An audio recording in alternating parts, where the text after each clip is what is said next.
Are we live? And ladies and gentlemen, we are live on Friday, May 22nd, 2026. And I hope this is a fantastic Friday. And because it is Friday, I'm going to play some little Dave Edmonds. Here you go.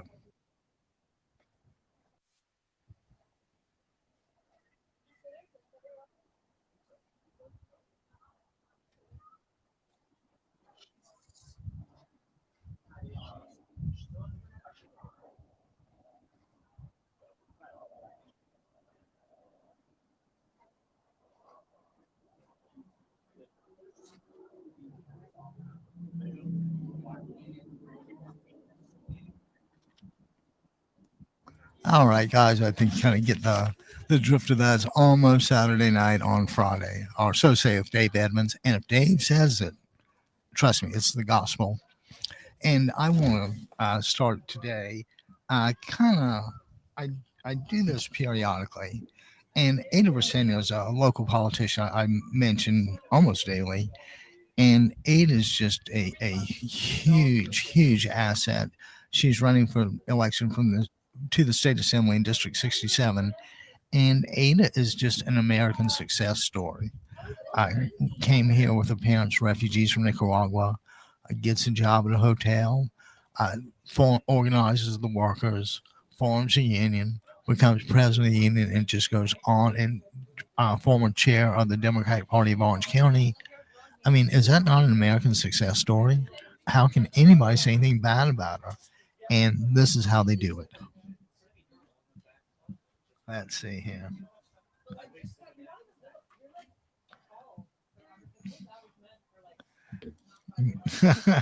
Guys, it's almost a little hard to see the black background. Let me see what I can do here.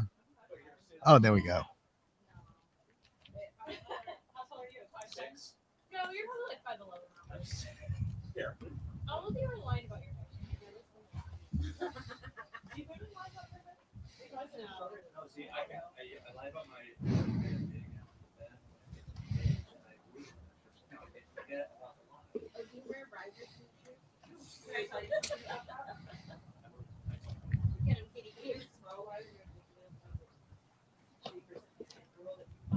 And you see, guys, that's how do you attack somebody like that? They have very sound policies. They've got a proven track record. The only thing left is for them to make what's called an ad hominem argument, which is an argument against the person and not on the merits. Because if they debated on the merits, they would clearly lose. And it's not like it's a great mystery. They kind of the honest know they have a losing hand going into 2026, and they're going to fight and cheat, and God only knows. I just hope we're up to it.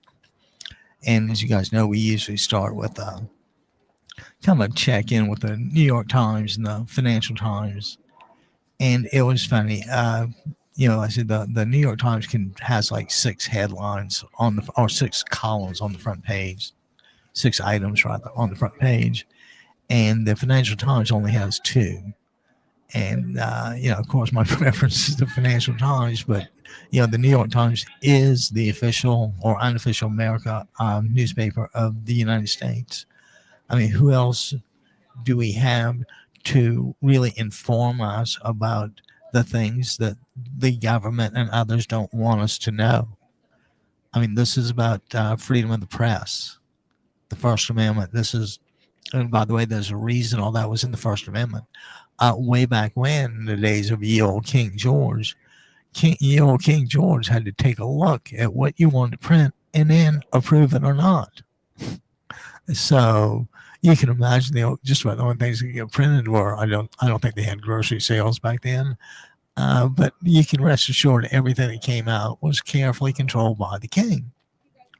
And around this time in England and France, you've got some political philosophers starting. And they're talking about democracy, and through history, I can't and won't pretend to give you the details. But what I will say is that the founding of America has been consistently distorted by the Trump administration, and of course they always want to twist things to their own end. That's why the January 6th rioters were patriots. Uh, that's why a riot was a peaceful tour of the Capitol. You see the polarization there, the two extremely opposite uh, uh, positions. And if you had to choose one of them, which one would you choose? Or how would you choose? How would you choose if you knew nothing? If you dropped in from, I don't know, wherever, and somebody showed you the film of January 6th, and you were asked to ask them, what do you think this is? And if they do not say riot, there's you've got a witness that's incompetent. Uh, but anyway, so it's proved there in black and white in the video. And while that's video, proven beyond a shadow of a doubt, don't forget these guys had 60 tries in the courtroom to get heard about whether there was any fraud or not. And in the meantime, you got these January 6th guys, the guy with the Viking helmet, taking a poop on Nancy Pelosi's desk or whatever he's doing. I just don't think that's. I mean, I've been to the Capitol before. I used to live on Capitol Hill. I don't think, I back then you could walk the halls of Congress and talk to your local congressman.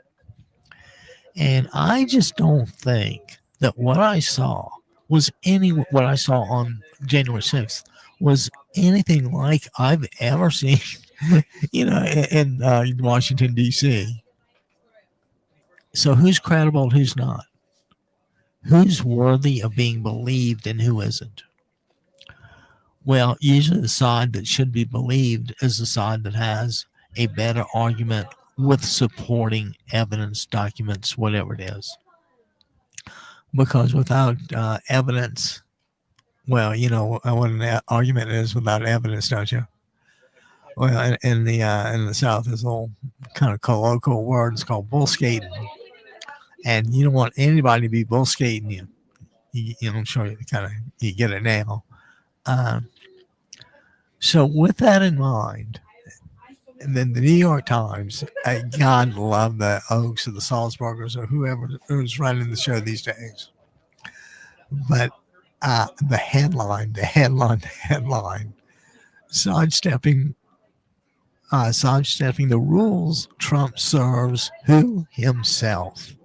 A once unthinkable move on his taxes, right? I mean, he wants $1.8 billion and a no audit ticket for eternity for him and his family. Now, that kind of sounds like a license to steal. And I would think that's kind of against public policy. I mean, you've got 340 million Americans with, a more or less of an obligation to pay taxes. And then you've got this one person. And it's not like the guys, Pumas have driven snow. I mean, between the fraud convictions and the sexual assault convictions and the defamation judgments, every time this guy gets in front of a judge, he can testify. They just don't find him credible. And, I'll bore you, with my favorite example of that. And that would be good old Stormy Daniels, bless her heart. I heard she's touring now as a comedian, and she's unstoppable also. So anyway, way back when, not long after Barron's born, or ran at the same time, his wife had predisposed to having sex with him, I don't suppose. And so he's at this golf tournament in Lake Tahoe. And somehow or other, he chats Stormy up, and they agree to get together later in somebody's room or cottage, villa, God only knows. And so, they're in there, and they, have a good time, romp and all that. And so she's being questioned about that in this legal action. And it was something like, and do you remember what color underwear the defendant had on? Yes, Your Honor, it was red. Or yes, sir, it was red. Okay, red underwear. Now, you saw his penis? Yes, I saw his penis. Did it have any unique characteristics to it? Well, it did kind of hook to the left and look like a trout, but what can I say? Uh, so, red underwear, weird looking penis, hooks to the left, looks like a trout. Okay. Now, with that in mind, I assume you had sexual relations. Yes, we did. Well, how would you rate the defender's performance? And the substance of the answer was, whatever. Not. She wasn't going to pull out the stationery and write home about it. So, anyway, so Stormy's testifying under oath that Trump was in her room with red underwear, a hook-shaped trouser trout, I guess you call it, trouser trout, and he wanted to get in bed. So Donald Trump's turned to show that Stormy is not believable. This is his opportunity to put forth his version of what happened. Okay, to overcome this. So, and this is just a stunning piece of courtroom. So Trump gets up there, and his attorney starts asking him whether whether he remembers the encounter and any of that stuff. And now Trump could say, "Well, I don't recall the encounter," or "I recall the encounter, or I recall being with him, but I don't recall having blue underwear on, and I've got a perfectly shaped penis." And matter of fact, I want to say, you wouldn't be surprised. And I was outstanding, but then again, we never had sex. So he could say any of that stuff to call Stormy a liar, which is the object of the game. One side, you always try to call the other side a liar so you get believed, or punch holes in their cases. So Trump gets up there, and the sum and substance of his defense, I'm sorry, guys, this makes me laugh every time, is never saw that woman before in my life. Now, okay, so you've got these two people that have appeared on the witness stand. You have Stormy, who gave her version, and then had POTUS, who gave his. Now, who would you believe? Would you believe the adult film or former adult film porn star stripper? Or would you believe the man who holds the office of the 47th President of the United States of America? Who would you believe? See, that's the problem. Everybody believes Stormy. And, Trump just has zero credibility. So, anyway, that was kind of a divergence. But there's a quote or two I want to read to you. And this is the quote. "It's hard to imagine any previous president would have thought he could engage in such audacious act of self-dealing." He's suing the government he runs, then settles the lawsuit with himself by barring the IRS from audits, past returns, and don't forget, though, and the billion and everything else. So, you've got the guy pushing for $1.8 billion so he can give it away. And where's that $1.8 billion coming from?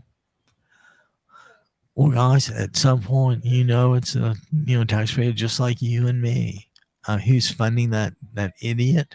Well, our taxpayer dollars are, until we get them out, or until the Democrats get a little power in D.C. Don't forget, Democrats will always operate from a position of inferiority when they have no assets. They don't have the House. They don't have the Senate. The judicial appointments, I'm sure everybody's aware of now. I don't need to rehash that for you. So this is the background of the guy who's suing himself to have other people give him $1.8 billion. And it's not like, if you give it to him, it's not like it's going to charity, and because he claims he's going to use it to pay out, which was kind of in his discretion, or in the discretion of the 5-person board that he appointed. I mean, it's just wearing a little thin, Prez. Your act is really getting thin, and it's about time. You can only abuse somebody for so long before they get really pissed. It just so happened you kind of abused our allies early on, and like I said, I don't want to jump to conclusions, but I'm awfully hard pressed to name an ally these days. If we needed help before, we could ask, anybody. They were glad to help us. We were the global leader, and as bad as we were with all our faults, we were the global leader pushing uh, uh, pushing democracy and the rule of law. Yeah, Jimmy Carter was famous for going to Africa to see their elections were clean. I mean, we by knocking away at what he did on January 6th. It's the New York Times is right. You just can't imagine the audacity of this. And apparently, they're a little stunned that other people don't see it their way. I mean, what's wrong? The president, he's $1.8 billion, and he's going to give it away. Now, this is the same guy that got barred from running a charity in New York because it was a charity he ran. He donated $20,000 to, and then the charity used the $20,000 to buy a portrait of himself. um, and for the 8 millionth time, since we're on the subject, please tell me what about January 6th wasn't enough to make you not vote for him? What on January 6th, or what did it take beyond that? Wasn't that enough to permanently disqualify him in everybody's mind? Why was that a ticket to the presidency? And you got to look at the guy himself. When he concocted that big lie, um, I don't know how many people helped him craft it, but there's a reason they call it the big lie. And you see, lying is the formal name for bull skating. Okay. And bull skating is the polite name for, what bulls are known to do. I guess that would be a bull number two, but that's neither here nor there. Okay. And like I say, can you just the audacity? I'm going to I'm going to take $1.8 billion. I'm going to settle for $1.8 billion to go to a fund where my 5-person appointed board, has the discretion to dole it out. I mean, it's like the guy's never heard of the conduit theory, and he probably hasn't. I don't think anybody's ever accused of being a mental giant, and you would have to imagine that at about this point, what's the guy, like 79ish? I would think, all that red dye number 2 stuff had to be really bad. Well, I'm betting that this orange hair dye has some sort of chemical that's definitely not helping his cognitive problems, right? And I hope everybody kind of agrees with that. Okay. Anyway, so this is what it took for the Republicans in the Senate to stand up, and they said no. We're not. We're not up to this. They slammed the brakes on voting on the entire budget, which really is a wrench in the monkey works. And it's just it's a sea, or it's a navy of incompetence on every in a boat. What would the analogy be? A naval ship being commanded by incompetence and being run by incompetence. I mean, can you imagine by what educational or what has he fulfilled any sort of public duty that would in the least bit qualify him to run the United States of America? And the answer is no. One of my Republican friends says, I know he just keeps voting Republican out of habit. But I had to call him on it when he told me when I asked him tell me why you're gonna vote for the guy. He says, well, I think he's bad on the economy. and or been in business, whatever he said. And I'm like, well, it's funny you should mention that because I was kind of wondering about that myself. I said, do you have any idea like which one of the six bankruptcies and that gave you this confidence in his ability, or was it the seventh, or was it the seventh when he went bankrupt in the casino, or when he bankrupted the casino? Which scenario led you to believe this guy was a financial genius? And this has been 30 years in the making between The Apprentice and his ability to get press coverage to say, I'm rich, or I'm really rich, or look what I'm doing. And you can't forget when I think about all the brilliant business successes he's had. You can't overlook Trump University. I mean, what a what an institution of higher learning that was, huh? Trump University. But after you graduated from Trump University, you could celebrate with a Trump steak and a Trump champagne if you wanted. But then again, you wouldn't want to be late, so you might want to check with your Trump watch. But sometimes you just don't have time to put the watch on. So what do? Well, of course, you grab your Trump iPhone. Oh, of course. And then, but sometimes you just feel like sitting and playing your guitar. So maybe after your Trump University a degree, and your Trump steak, and your Trump champagne, and your Trump water, and your Trump wine, just in case you kind of enjoy a glass of wine and steak. Which one of these raging successes gave you confidence? And by now, of course, the guy's getting a little pissed. And you see what I'm doing? I'm not attacking the person. I'm attacking I'm doing it with facts.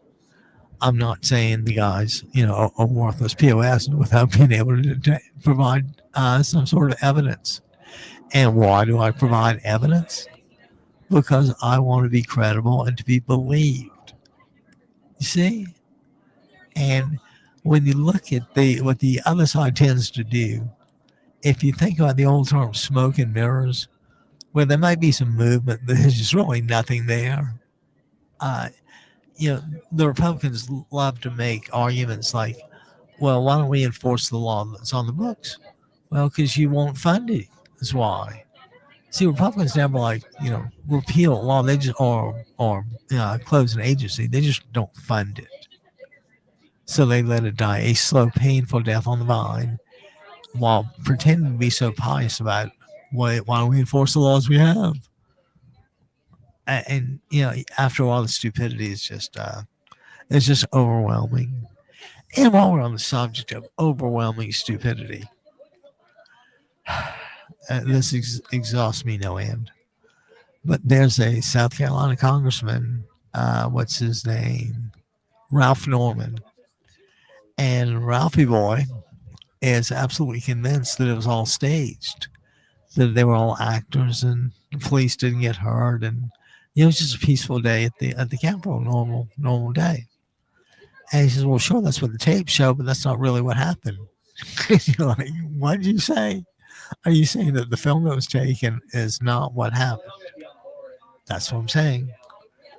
Okay. That would indicate some delusional capability. I mean, it's like there. It's as indisputable as the fact that the Earth is round. I'm hoping this guy kind of made it to the Earth is round stage mentally. You never know. I mean, how do you look at the police, the Capitol Hill police that fought for you, that fought for everybody that day?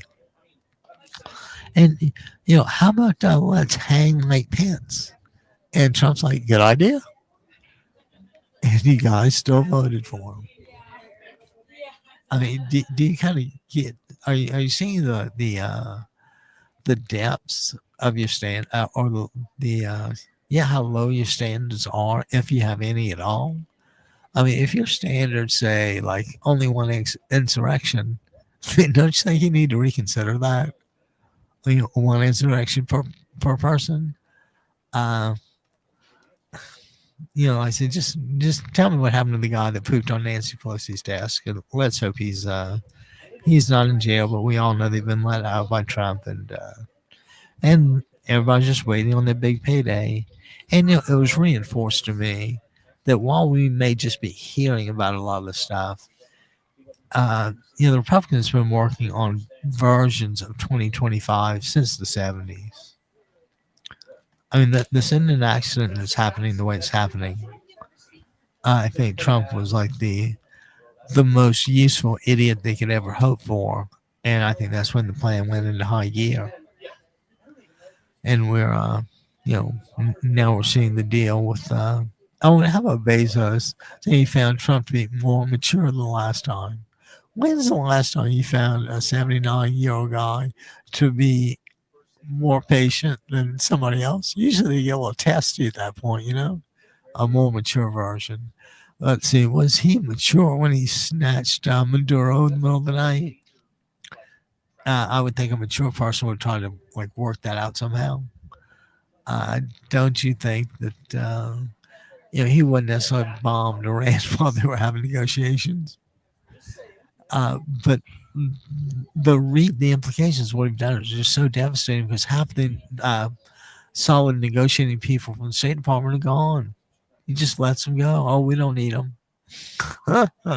And when when you believe you're Superman, it's easy to believe you don't need anybody else. But this is the federal government of the United States of America. And the guy invites a buddy in with a chainsaw, and they just start, severing limbs. Now, that just kind of seems a little barbaric. I think they have these kind of modern surgical tools called scalpels, and you use a scalpel when you don't want to hack off a limb and let the patient bleed to death.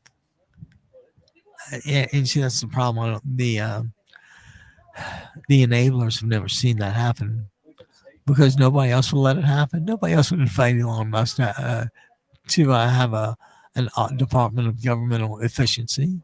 If you did have it, you certainly wouldn't want somebody like that running it. And I know I'm kind of going on but like this, but this is really important. And if you have anything to say, give us a call, 949-629-3820. And I said, let us know what's going on. What do you think? Or you may be one of those people that actually thinks that that he kind of needs the 1.8 billion. It might be okay. And if it's okay with you, if you think it's okay for Donald Trump to have $1.8 billion of taxpayer money to reward allies for the riot, to reward people who broke the law, now don't you think they just might be inclined to hang out a few more times? From those little gatherings, could you have a militia? Could you have a private army? $1.8 billion. Let's say you spent half of it. What would $900 million get you? I'm not really sure, but I think you can get some tanks, a couple planes, like nice ones, like F-15s or F-35s, whatever they do these days. And you can buy a boatload of AR-15s or automatic rifles. So he could just and what if there was several smaller strike forces in different parts of the country? Well, if there was one centralized Trump army, one centralized Trump vigilante force, what if there was 50 of them, 50 state capitals, and they moved to take over the 50 state capitals? What would you do then? That's why you guys have to step up and start taking a little responsibility, not only for him but for yourselves, and take some responsibility for your constituents. I mean, for God's sake, you guys must hear about this every waking hour of every day, and there's a reason you keep hearing about it. It's because relative to me, I paid $6.89, which I'll round up to $7 a gallon for premium gasoline. And my last recollection was $4.50-ish. The guy's just, he's everything people said he was. And my brother keeps reminding me, it's not like that you guys don't believe it. It's not you Republicans don't believe it. It's that you're wired not to believe it. You can never accept that fact. Just, your mind is that open and shut about it. Now, if your mind is open and shut, then I think that's kind of close-minded, and that means you probably don't care about debating the quality or quantity of the evidence, right? So, the guy's just a buffoon, and I said, step up, guys, do something. He's your guy. Can't you do something? Aren't you willing to do something? And if your job, your office means more than standing up, then we will know that too, won't we? See, you guys the Republican senators can only lose with Trump. It's the difference is by how much of a margin. His big beautiful bill is just starting to roll onto the, I guess, the countryside, and people's healthcare clinics are closing. There's what kind of prenatal care is there? The rural hospital's gone, so the doctors are gone. Can you imagine living like what used to be 30 minutes to the nearest ER is now 2.5 hours? Or do they even pretend to be able to get an ambulance there in 2.5 hours? Or do they double down and fly a helicopter on it and just add to the debt? I mean, it just boggles the imagination, guys. And I said these things kind of tick me off a little bit. Now, how about the DNC and that autopsy about 2024? I kind of think it hit the nail on the head. Kamala Harris did not make enough of a positive case for herself to have gotten those independent voters. I mean, she had me just because she was a Democrat. I didn't care who ran against. Could have been God knows who, and I would have, voted against Trump. I say any given Democrat, I would just, that's all I needed. But anyway, can you imagine if, and I appreciated the tearing down and the, just handing it back to Trump that she did. And Kamala clearly outclassed him in every way. But this is one of those times where people had a choice between the, the geeky or the bully frat boy or the smartest girl in the room. And you guys went for the bully frat boy. You had a choice between a monster and decency and compassion. And you chose the monster. And I'm going to offer a little proof to you that characteristic or that character trait is true. And for evidence, I would cite you to the Pope. The popes have like a really good seminary and theological education. I don't agree with a lot of stuff, but they believe it, and they know it, and they can prove it back and forth. He's a scholar. But apparently, I didn't know this, but apparently, Trump got a degree in divinity when he was also at Wharton. Which, God, wouldn't somebody love to see those grades? I mean, and he got in there as like a transfer student. He couldn't get in on his own merit. He had to transfer from Cornell. But anyway, so the DNC issues that report. And like I said, I don't, my best recollection is Kamala continual warning about Trump. And the warnings were accurate, but apparently some voters needed more. Like I said, the mere fact that she was a Democrat and running against Donald Trump was enough for me. But like I said, who wants more? Who actually thought that January 6th was okay? And we won't really count that, or we'll give you one free. How about that? We'll give you like one right, one insurrection for free. I don't think it works that way, and I don't think it should work that way. And there's just, what do you say? And that what do you say kind of indifferent attitude has become really pervasive. And you look at the Ebola problem in Somalia. The world just really seems indifferent. After Trump dismantled the aid system, I can't say nobody else cared, but there was nobody big enough to fill our shoes.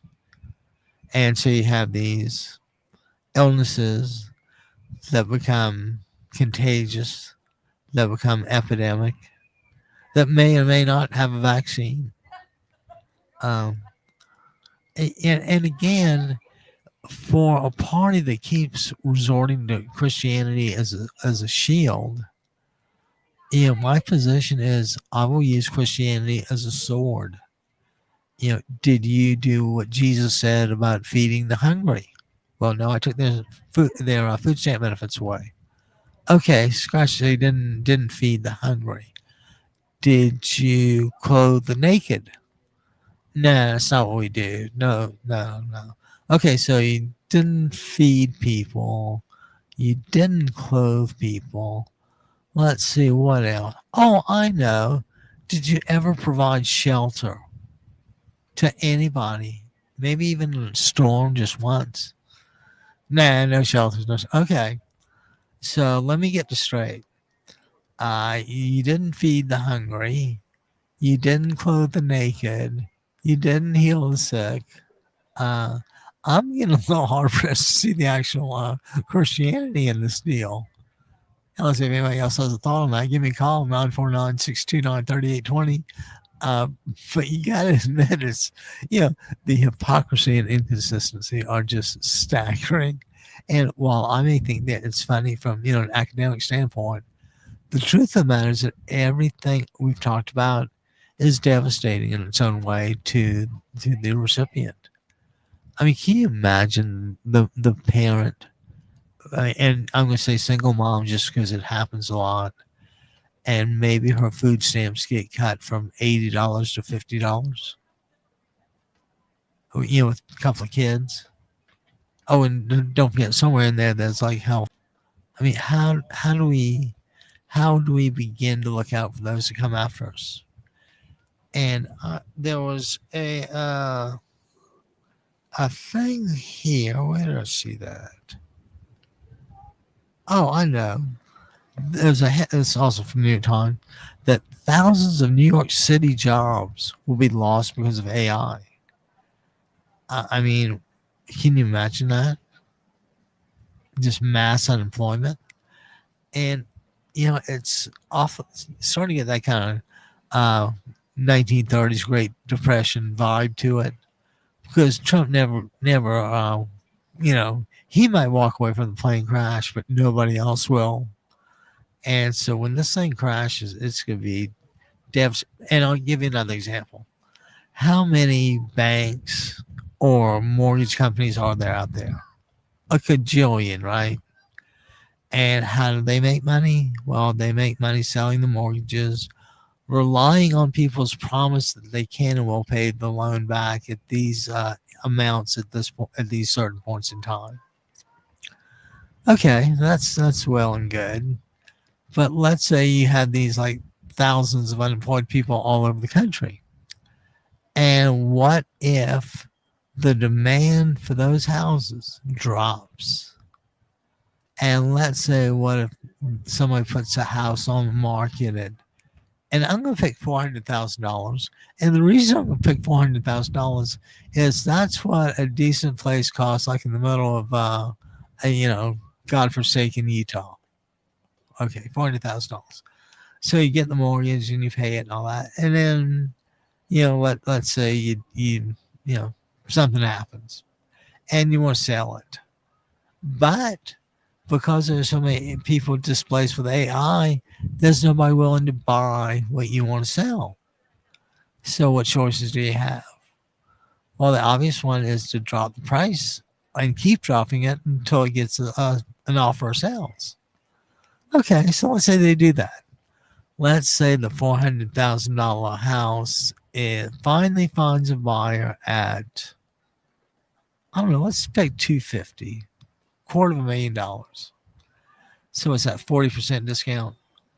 Okay. So you have an asset that at one time was worth $400,000 and now it's worth 250. So that would suggest a loss in there, wouldn't it, of $150,000. Now the question is, what happens to that 150, or how do they get it? If they get it, and let's say they don't get it, and the house goes for 250, that means the bank has that at least that one bad loan on the books, and let's say they're 40% underwater on it. And what happens if this happens a lot all over? What happens if community banks are in a depreciating market? I mean, because it's going to take some lowering of prices or some increase in the supply of money to get kids able to meet the financial standards these days, right? So, I see nothing happens in a vacuum, and that's just one of the more frustrating. Yeah, one more frustrating. Just one more frustrating thing about having to deal with the president.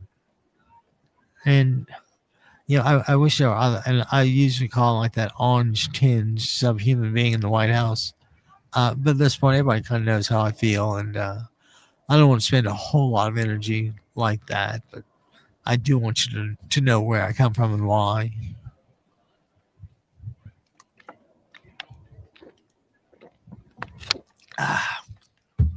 Sorry about that. I just, as a complete aside from all that, today was $5 sushi day at Vaughn's.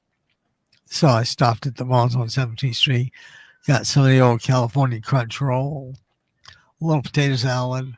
And anyway, if you're so inclined, check out their sushi. It's really good for store sushi.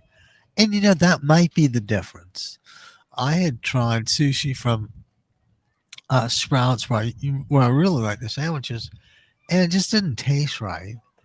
And looking back on it, it was because it comes to Sprouts already packaged. It's not like they make it there.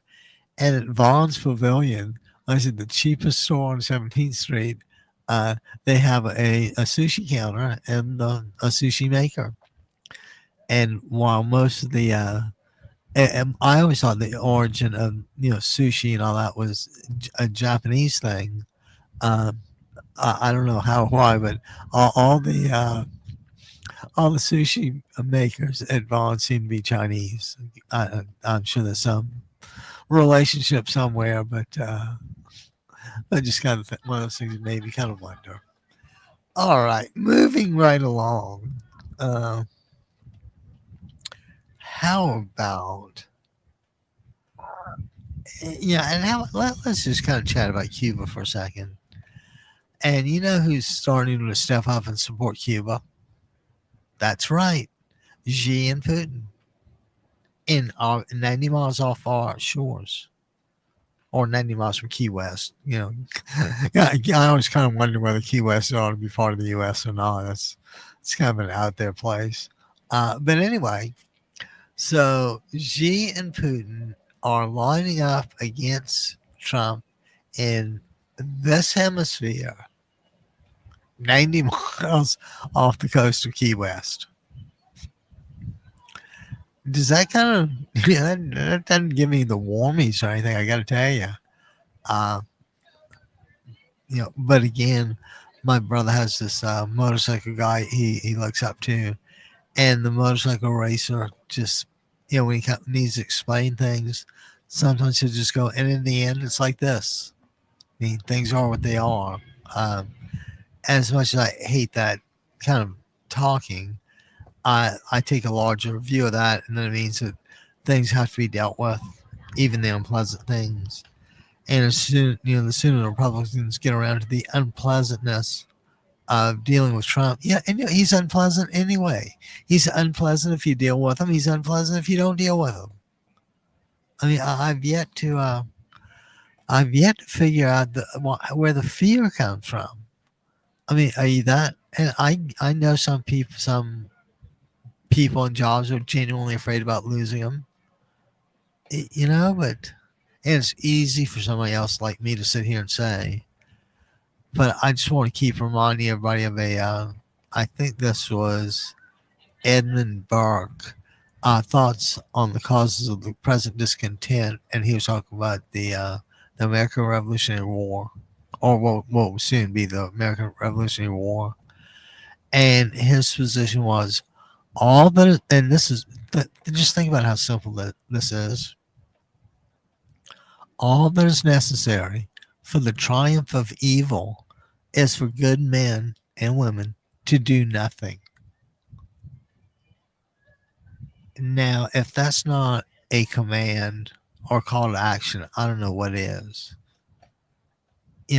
My family's been here a while, and I mean, I know people whose families have existed since 832 A.D. Then the Doomsday Book in England, and those sorts of people are pillars of the community. They really are. People build from on relationships like that.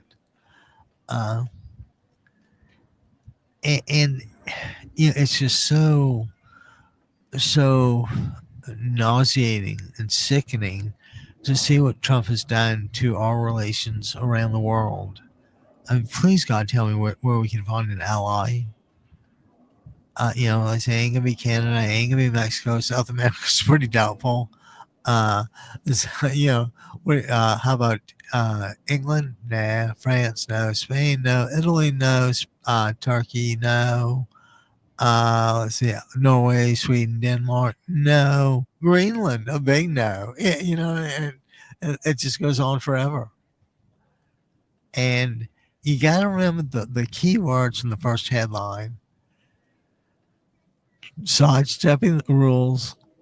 Trump serves himself, and that's kind of like an accounting allocation. And let's say there's $1. And let's say there's you and Trump on one side, on opposite sides. The fairest thing to do is to split it. You guys each have 50 cents, right? But what if dealing with Trump, he goes, well, you don't deserve anything, and I'm going to take it all. So instead of a 50-50 allocation, you have a 100-0 allocation. Yeah, the and doesn't it deserve more ridicule than it gets? I almost think it's getting off kind of easy in the ridicule department. I mean, how do they do this?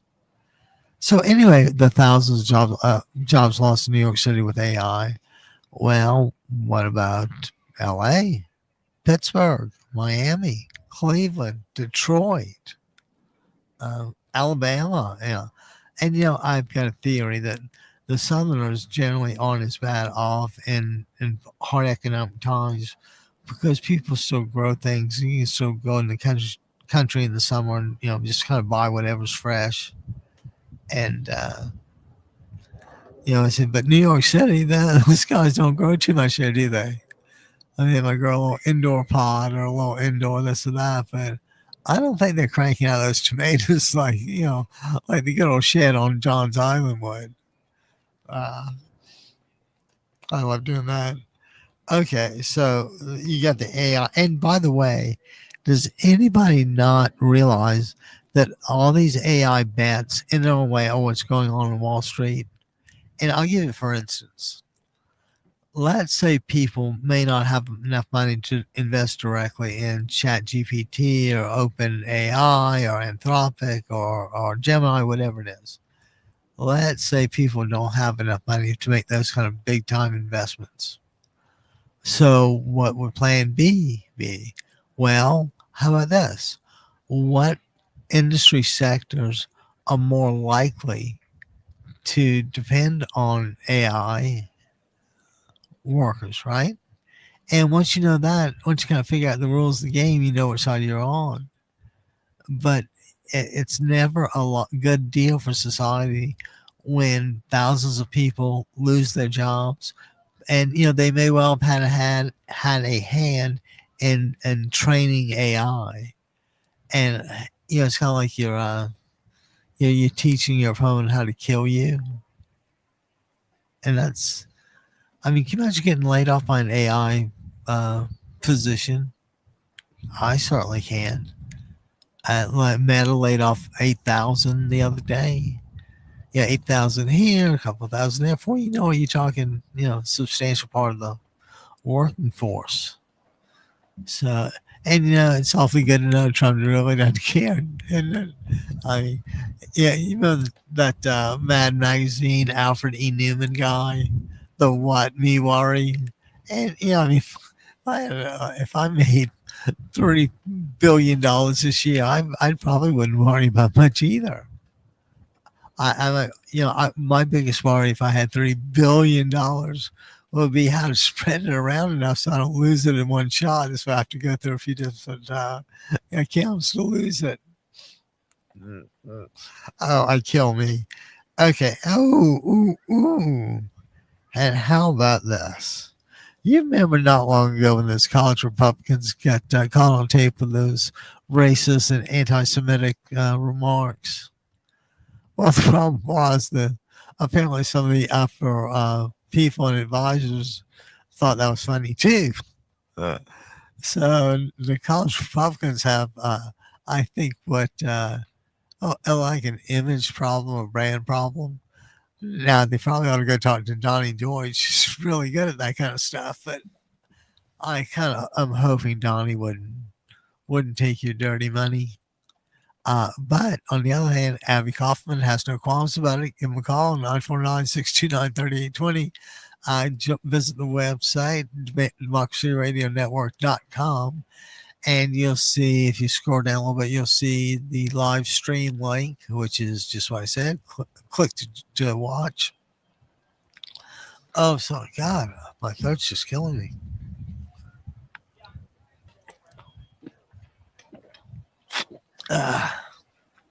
Oh. So anyway, so what do they do? What do they do? Yeah, they obviously need public relations help or something. Uh, Frankly, if the best thing the Republican Party, the college Republicans could do is ban these guys permanently and make an example of it and tell, and number one, there are just certain things you don't do, period. And number two, if you do them, you try to be like 100 miles away from home or something. Uh, but yeah, the college Republicans don't give me any great hope for the future. I don't think, at least not the ones I come across. I'm sure if you got together with, the brightest from, Boston, New York, Chicago, Los Angeles, that you might be able to get a little better grasp on it than I'm able to give you. But, and about that, my granddad used to always tease me about the fact that I had a keen grasp for the obvious. Like, somehow that just didn't make me feel very good. Okay. So let's see. The opinion and editorial in the New York Times was this: Trump just pardoned himself and his family forever. That means that the president is now exempt from the rules that apply to everybody else. Now, last time I was in D.C., the Supreme Court had this like marble thing where you walk in, and as you look up in this great marble hall of justice, it says, and I quote, I hope I'm remembering this correctly, but I think it said equal justice under law. So if I commit a crime and I steal $5,000 and you commit a crime and you steal $5,000, then we can expect our punishments to more or less be close if they're not exact. don't forget they have all these prison sentencing guidelines, and you get credit for this and demerits for that. So I'm sure it's something you never really know until you get in there. And lots of times the wheels of justice require a little financial reasoning, so you may have to make a donation to that particular policeman's favorite charity, or the organization that he runs to help widows and orphans. You get what I mean? Okay. Uh, so and oh, and how about this? This was in the business section actually. Newsom to explore job shields against AI. Does anybody? I mean, I'm Newsom 2028. Does anybody have uh, the track record of stepping up like he does? Like I said, right now there's just no better Democrat candidate. I don't think you can ever misunderstand Gavin Newsom or underestimate Gavin Newsom. Trust me, he is a really, really smart guy with a lot of really, really smart friends and a lot of really, really, really rich friends. So, and if you notice, Newsom Newsom kind of has that Ada Arsenio just fearless quality. I can conquer this, and I mean, I would bet on him. I would bet on Gavin Newsom right here now, any day of the week. Is he perfect? Of course not. And that will be the line of attack. Well, look what he did with California's budget. Well, I mean, we're kind of caught between looking at that and looking at your budget. You know, I mean, don't think you're the lesser of two evils here, my fellow, your Republicans. Uh, okay.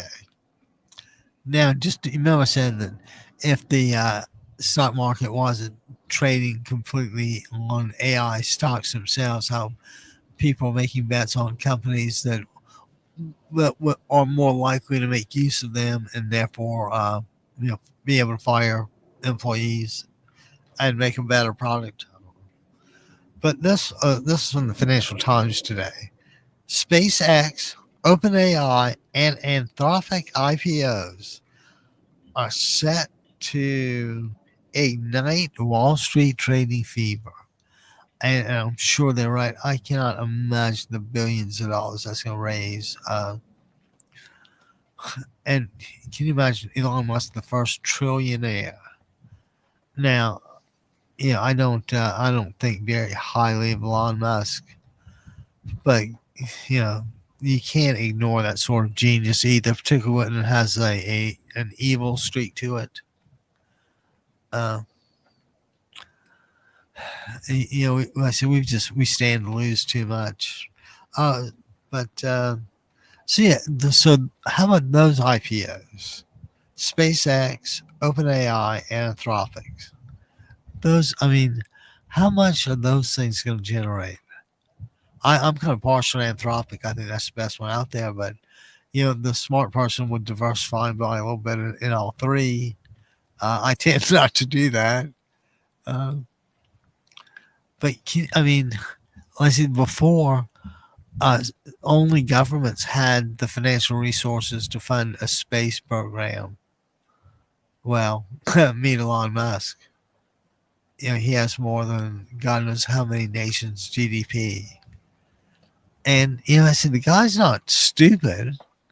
He's just a little since he deviates from the standard so much. Standard methods of communication don't always work, and you always have to be searching for that one common element that you can jump off from. Let's see, guys. I can't. I am trying to see here what. Guys, can you believe this? It is 12:59 already. We'll call it 1:00. And I want to thank everybody for hanging with me the first hour. I'm Abby Kaufman, your somewhat politically savvy host, Abby Kaufman. And I invite you to give us a call, 949-629-3820. And if you've got something to say, or if you have a candidate that you think pretty highly of, give us a call. Let us know who he or she is, and we'll see if we can help. Because we are all about electing Democrats. In all honesty, a landslide would be just the way to end this. Landslide after Democratic landslide after Democrat landslide after Democrat landslide. Uh, I feel like if this was a war game, I think we are in the superior position, and I just want to be able to to make it the best use out of it as possible. So anyway, yeah, can you? I mean, how much? And you can have major fun people just dumping what tens of millions, hundreds. I can't. The numbers are so staggering to me. I won't even pretend to have a grasp on them. But how about this?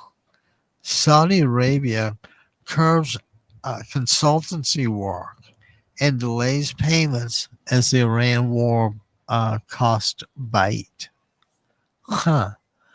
Saudi Arabia, the gods that have more money than God, are starting to screw their creditors, at least by going slowly. And I'm sure there'll be some that won't get paid at all just because that seems to be the way things happen. Um, I mean, Saudi Arabia, they're in a way, I think they're scared shitless. Rumor had it they had Israelis in the country setting up their missile defense, and I don't know if it was a direct Iron Dome thing or if it was an independent defense mechanism. But you had Israelis there training to blow up these guys. What if he was around when the guy got blown up? More criminal liability? Well, it surely ain't good. It's not exactly the kind of thing you want to be associated with. Uh, but anyway, that's. Oh, and how about this? This is also from the Financial Times, and I did not see this anywhere. I didn't look at the business section, but I didn't see this in the New York Times. And it is, get this, Beijing delays a U.S. visit over the Taiwan deal. And you know what old Xi Jinping wants, don't you? Well, you see, he wants he wants Trump to not honor the $14 billion arms sale agreement with Taiwan. And she made it a point that a bad resolution of this, that there are still forces that can invade. So Trump's being threatened outright with this. And what's he gonna do? Well, whatever it is, ultimately it's gonna be nothing. But that's only after he passes around and smears everybody else around him. I don't know what that word is, but there's a word when like everything's going wrong with everybody except this one person. It's kind of like they're the lucky dog. Well, I don't see any lucky dogs in this one. I just don't. So anyway, Taiwan chips. Anybody remember the chip shortage from COVID? You remember when you couldn't get a car because they didn't have microchips? And you know what happened when you couldn't get a car because of the microchips? That meant that when you did get the microchip, the car was going to be sold at an inflated price. And I kind of hate this about Honda and Toyota, but every now and then they bring out some really great cars, and then people don't buy them right away, so they just kind of languish and die. And I mean, I still think the S2000 was a brilliant sports car, and wish you guys still sold them in an internal combustion engine form only.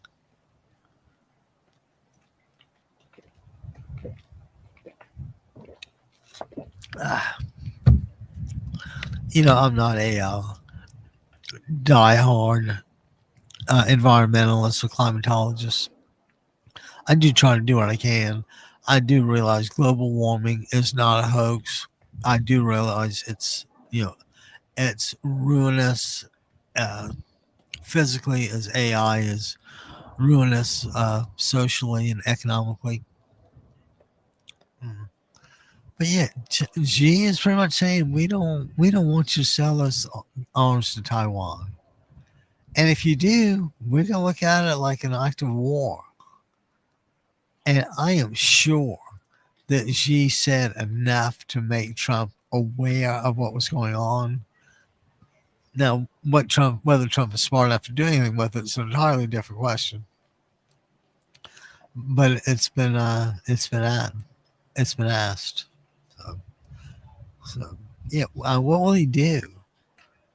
I mean, Trump could say no deal. He could say, well, Taiwan, we're going to hold these arms up for a bit, and oh, let's hope China doesn't invade in that meantime.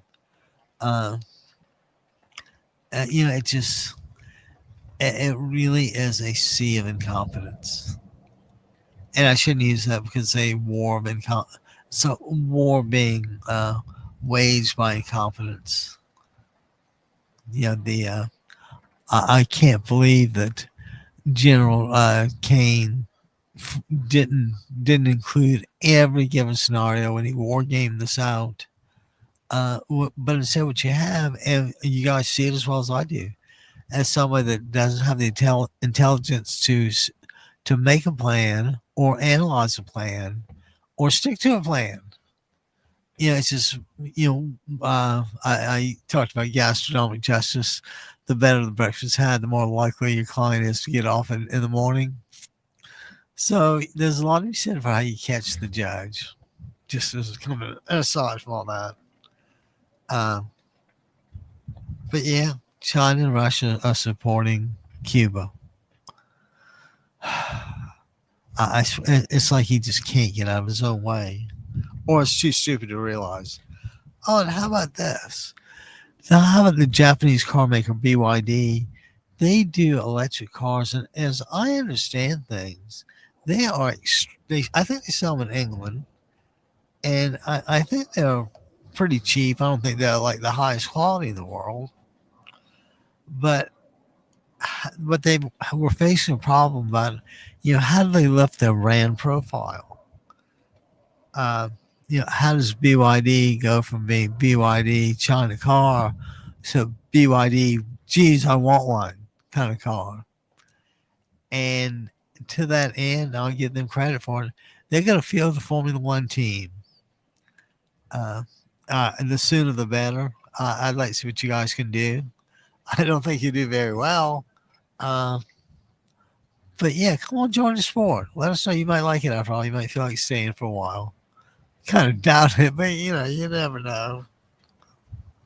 Uh, so the China BYD thing, and how about this? Let's wrap.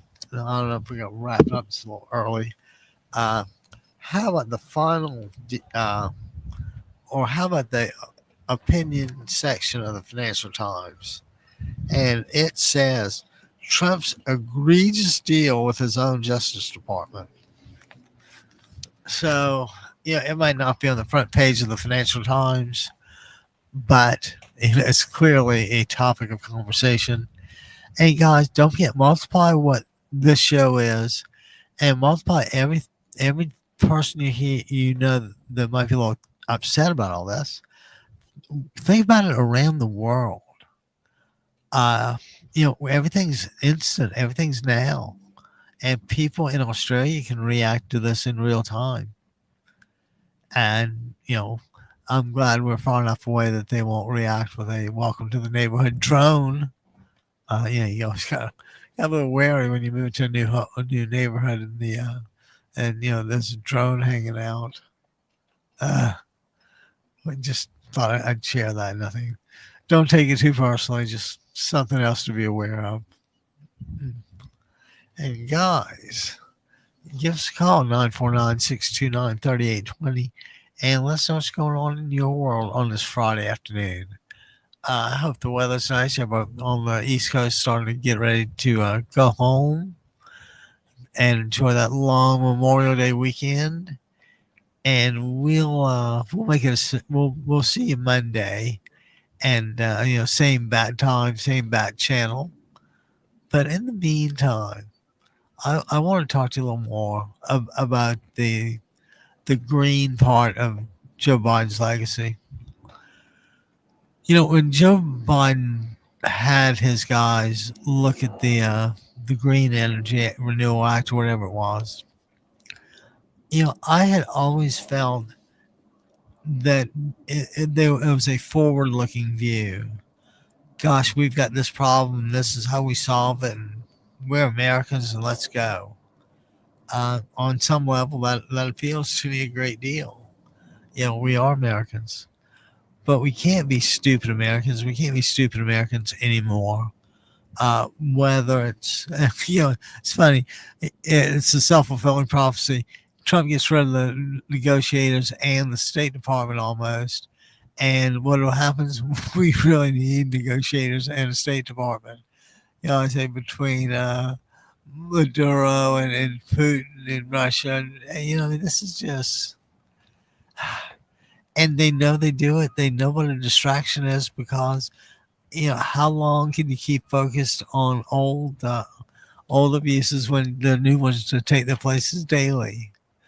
I mean, I think they appreciate he's insane too, and they're just going to keep working at it.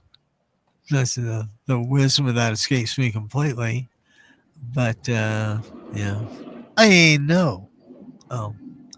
And guys, let's what whatever I'd like.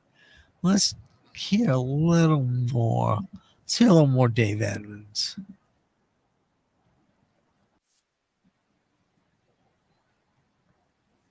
The music have its way.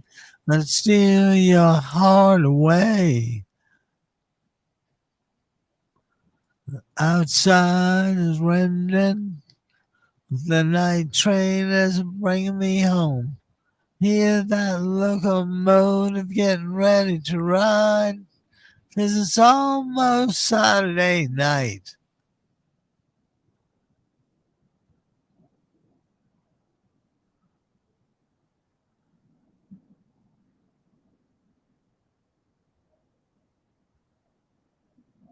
I tell you, Dave can do some twanging, can he? Did you guys see that? Dave Edmonds can do some twanging, can he? Yeah, we always like little Dave Edmonds. And guys, as I sit here, it's really easy to be lulled asleep or be, just go for the gaslighting and confuse reality with delusions. But deep down under it all, I'd like to think we're all Americans. We're all relatively patriotic Americans. I don't. Talk about that. Let me back up for a second and talk again about the San Diego mosque shooting. And again, it's part of the perversion of America that Trump has given to us, right? I mean, freedom from religion. The British did not want to keep going to follow King Henry to the Church of England, and which is the Anglican Church. It was religious freedom. It's so well known that you could have a court take judicial notice of it. That's a fact so well known it's in dispute. It's indisputable. Yeah, of course these people are really good about denying those sorts of things. Like the 60 chances they had to present some evidence of voter fraud, and the best they could do was bupkis, or if they didn't produce bupkis, they produced skadukas. And bupkis and skadukas are pretty much alike. You get nothing either or both ways, bupkis or skadukas.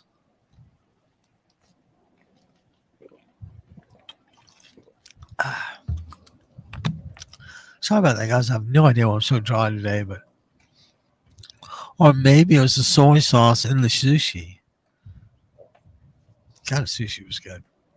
And let's see what else is going on. Guys, it's just Memorial Day weekend. How about Kyle Busch? Was that not just an out of the an unreal thing? And what I had come across was something about he had a sinus infection that somehow went and got to his brain and just choked it off.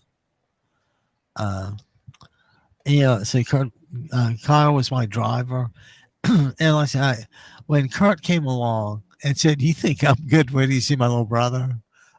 He was right. I mean, was an unbelievable talent. Of course, when when you have that kind of stability, and when you come from a place like Las Vegas, you tend to be, I'm not going to say superficial, but you tend to reflect Vegas in some way. And Kyle would always punctuate victory with a bow towards the crowd.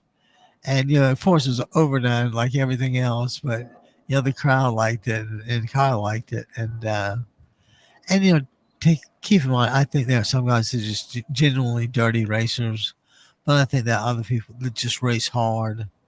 And I always thought Kyle just raced hard. I never thought he cheated. You might not have liked what he had to say, but you had to agree that he was probably telling the truth about it. So, and all the things on TV about taking his kids around. Did he do the motorcycle stuff, or is that just cars? But yeah, I mean, he's had his little kids into racing. Just, I'm not gonna say day one, but could have been day two. Oh, and don't forget the kids. Sometimes the kids actually grow up. Oh gosh. Well, guys, I swear, it's like I said, it's Friday afternoon, about 1:20ish or so. And if I'm not mistaken, the Memorial Day weekend should be kicking off relatively soon. And if I had half a brain, I would find some place to have, I would say, an adult beverage, but that's a little ambiguous. So we'll say have an adult beverage to kick off the old Memorial Day weekend. And at least I hope everybody has a super weekend, gets a chance to go outside and play. And guys, I know everything's going to cost more this weekend. I know that if you want to go to the beach or the shore or the lake or any place, it's going to cost a lot more than it did last year.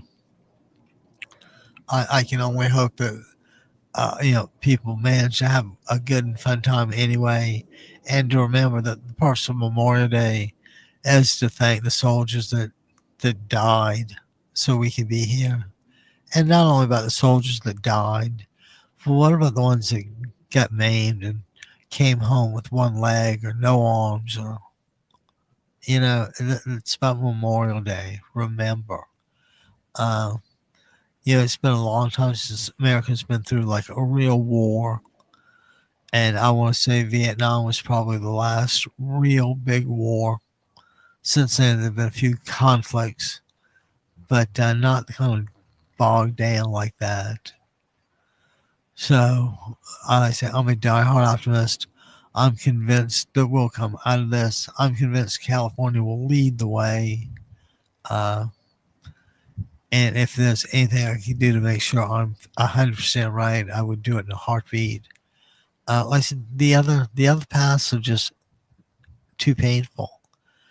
And sometimes people, to some degree, people make their own luck in life. Some people make their own hard luck, and we didn't really need to be talking about the Strait of Hormuz being closed. It was just after it happened, it was just not in our interest anymore. We ducked out the back door, ducked out of the vacuum, and somebody else just walked right in and took our place. And like I see deep down, I swear that it really does sound like what what the president's aiming for is just the systematic destruction of the United States. And he wants the U.S. And I believe his retribution is against 340 million Americans and not just the few that he perceives wronged him. I honestly think he sees the United States of America as uh, the party causing the harm. He's just an innocent guy there to collect. And if you can find Donald Trump innocent of anything, please let me know. That might just be like the first time that's ever happened. Matter of fact, yeah, just out of curiosity, if anybody can cite a case that Donald Trump actually won, let me know. And like I said, the more cases, the better. Just to prove that the one victory isn't just a long shot. And yet, what I might just do is I might just have to ask my old buddy Claude if there's a record of Trump ever being found innocent in a court of law. Oh, wouldn't that be funny? Oh, guys. Well, I hope on that cheerful thought, I hope everybody has a super weekend. We'll come back at you Monday, and we'll spend a little time. It'll be the official holiday, so there may not be a whole lot going on, but I never miss a chance to chat with you. And when I say welcome to ladies and gentlemen, boys and girls, and all the ships at sea, I really mean it. And thanks everybody for tuning in and watching. And this is your somewhat semi-politically savvy host, Abby Kaufman. And what's that thing? What is that thing they always said? What was it? Oh, I know. I think it was